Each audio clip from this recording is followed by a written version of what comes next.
قد انتشرت في آفاق الأرض تدعو إلى الله وتعلم الناس دين الله وتخرجهم من الخمارات إلى المساجد وتخرجهم من الملاهي والمراقص إلى بيوت الله وتعلمهم الآداب النبوية وتبذل جهدا في الأرض اهتدى على يدها الملايين ودخل في دين الله على يدها الآلاف.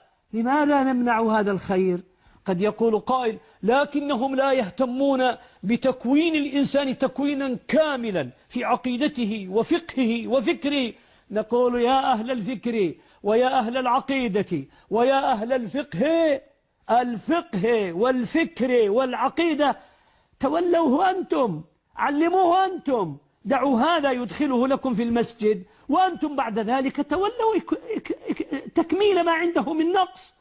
تعاونوا ولا تتلاكموا. الذين لا يحسنون إلا أن يهدوا كل خير في هذه الأمة سيحاسبهم الله، سيحاسبهم الله. اتقوا الله في أنفسكم. جماعة التبليغ مما يحيرك فيها ليس عندها منهج تستطيع أن تحاكمها إليه. حتى تبليغ نصاب كتابهم يقولوا ما هو لنا، هذا ألفه واحد. عندنا هذه الأصول الستة ندعو الناس إلى لا إله إلا الله وإكرام المسلم ومدري إيش كذا. أي نعم، دعوهم يعلموا الناس هذا الأمر.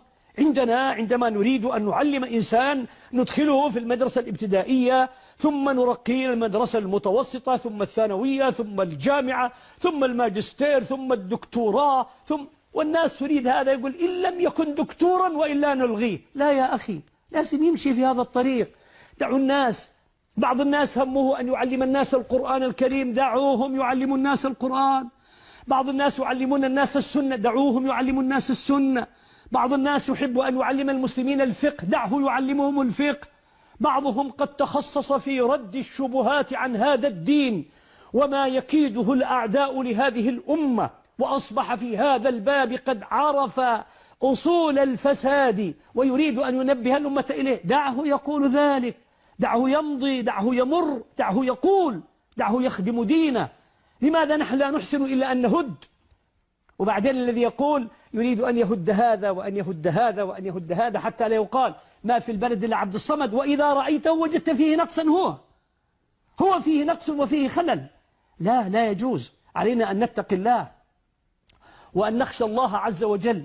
والله أعطى كل واحد قدرة وخصوصية معينة من أجل أن يخدم دين الله، فدعه يخدم دينه مما تمكن أن يخدم دينه من خلاله. بعض الناس والله متخصص في أن يخدم الناس بكفالة الأيتام والفقراء، دعه يخدم المسلمين عن طريق خدمتهم الفقراء والمساكين. وأنت يا أخي تعال كلمهم. أنشأ مؤسسة للأيتام، تعال أنت ضع لها منهج وجيب المدرسين وخلهم يدرسوهم. لكن تقول لا تضع إلا حتى تكون مثلي صورة طبق الأصل، وإلا خلى الأيتام تتلقفهم أيدي اليهود والنصارى وتضلهم عن دين الله. اتق الله، اتق الله.